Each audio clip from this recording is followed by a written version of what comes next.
Help me reach 1,000 subscribes. Support the video with a like, and leave your thoughts in the comments. I read every comment. Thanks. When Emma told me she needed a break, the words didn't hit me like a punch. They landed softly, like something I had already rehearsed in my mind 100 times. She stood in the doorway of our living room, fingers tangled together, eyes refusing to meet mine, breathing like someone preparing to jump off a cliff. I didn't ask why. I didn't argue. I didn't even blink. I just nodded once, the kind of nod that made her head lift in confusion, as if she had expected a meltdown, a fight, something noisy. But silence was the only thing left in me, and she had no idea why. Not yet. Things hadn't cracked overnight.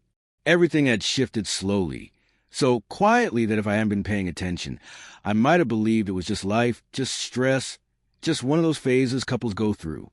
But I knew Emma better than she knew herself. I noticed the way she started locking her phone, something she never bothered with before. I noticed how she suddenly began showering with her phone on the counter, screen face down, how she flinched when it lit up, how her laughter faded into a soft hum whenever I walked into the room. Our nights, once warm and tangled, became stiff and cold. She stopped turning toward me in bed. She stopped asking about my day. She stopped being mine in all the small, invisible ways that matter more than any big promise. The first ray all cracked appeared on a Thursday night. She said she was heading out with co-workers for a team-building dinner. But she wore a dress I hadn't seen in years and sprayed the perfume she only used on special occasions. I didn't ask questions, but when she left her phone on the kitchen counter for a moment, the screen lit up with a name that didn't belong to any co-worker I knew. Nathan, his message preview said, "Had a great time last night. Same place." I stared at it for exactly 3 seconds, long enough to burn it into my memory and short enough to pretend I hadn't seen it all. When she came back and grabbed her phone, I was sipping water like my world hadn't just rearranged itself in front of me. I didn't confront her. I didn't want her lies. I wanted truth, and sometimes truth needs silence to grow. I watched. I listened. I tracked the patterns she didn't know she had. Her late meetings lined up perfectly with the times she posted nothing on social media. Her Uber rides had locations that didn't match her stories. Her excuses grew thinner, weaker, and her smile grew more forced. But still, I kept my voice steady, my face calm. She thought she was drifting away unnoticed. She thought she was clever. She had no idea I was waking up earlier just to check the timestamp of the Uber she thought she deleted. She had no idea I already knew she didn't go to Olivia's birthday dinner, because Olivia posted photos and Emma wasn't in any of them. She had no idea that silence had already become my weapon. When she finally approached me about the break, her voice cracked somewhere between fear and guilt. I just need time to figure out what I want," she whispered. "I don't know who I am right now. I feel overwhelmed. I think some distance will help." She kept talking, stumbling over her words, offering explanations I never asked for. The truth wasn't in her voice, though. It was in her trembling hands. It was in the way she kept glancing at her phone, like she was waiting for a message she hoped wouldn't come at the wrong moment.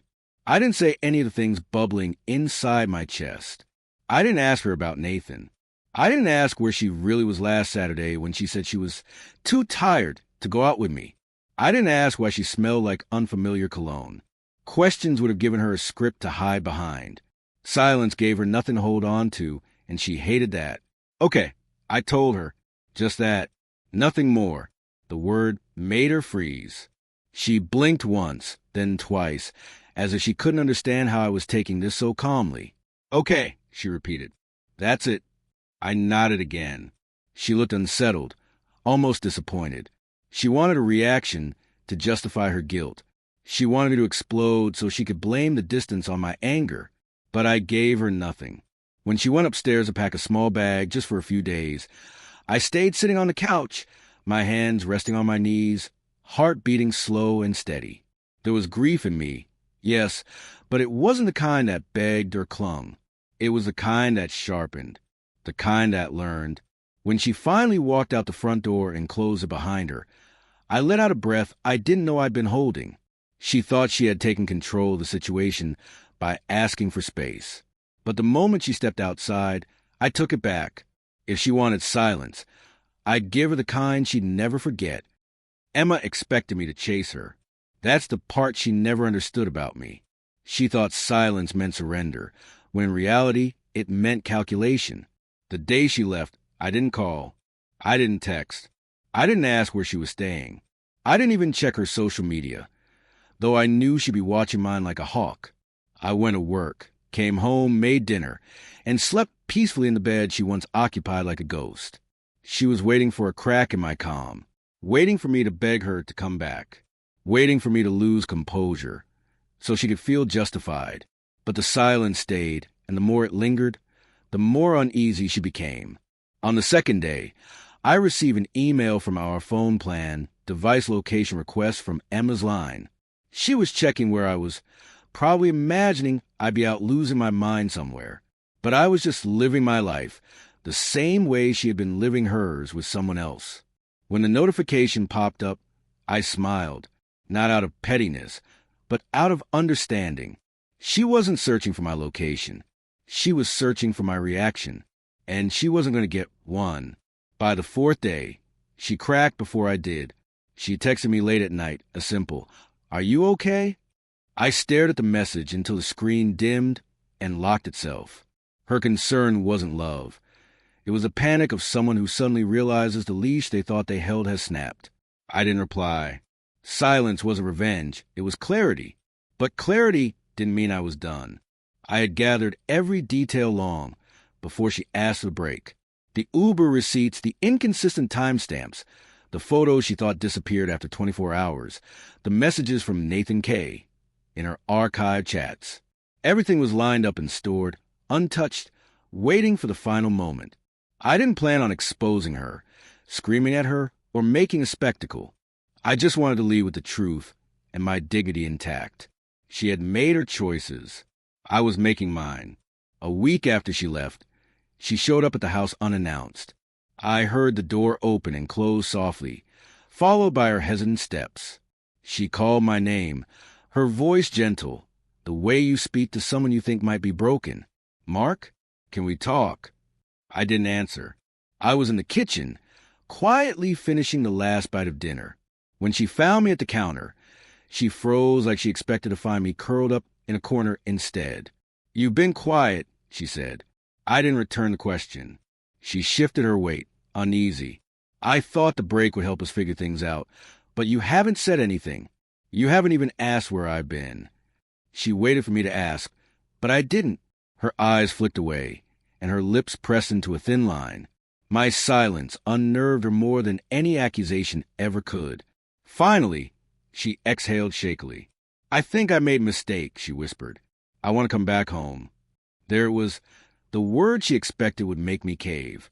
The word she thought would glue everything back together, without her having to reveal the truth. Instead, I nodded slowly, not with acceptance, but with understanding. "All right," I said calmly. Her eyes brightened for a second, relief flooding in. She thought my silence had been a phase. She thought I still wanted her the way she wanted Nathan in secret. But this wasn't reconciliation. This was closure. I went upstairs and returned with a folder, a slim, unassuming thing I'd kept in my drawer. When I handed it to her, she blinked, confused. "What's this?" I didn't answer. She opened the folder and froze. Printed screenshots, date-stamped receipts, Uber routes, archived conversations. The truth, neat and undeniable. Her knees buckled before her voice did. "Mark, I can explain." I raised my hand gently, not to silence her, but to show her she didn't need to speak. I had heard enough of her explanations over the years. None were real. "I'm not angry," I said softly, and I meant it. I just don't want to live a life where I have to compete with someone who shouldn't even be in the picture. Her tears came fast, loud, desperate. But tears don't erase choices. They don't rewind time. They don't resurrect trust once it's buried. She reached for my hand. I stepped back, not out of cruelty, but out of acceptance. She had already walked away long before she packed that bag. "I've already filed." I told her. "You'll get the papers soon." The silence that followed wasn't mine this time. It was hers, heavy, suffocating, hollow. She had asked for space, and now she had an entire life of it. She asked for quiet, and now she had the kind that echoes. She wanted time away, and now time was all she'd ever have from me. She didn't leave with rage. She left with the slow, shaky steps of someone finally realizing what they'd thrown away. And I watched her go without a single word, because silence was the one thing she never expected to fear. But in the end, it was the only truth she couldn't run from.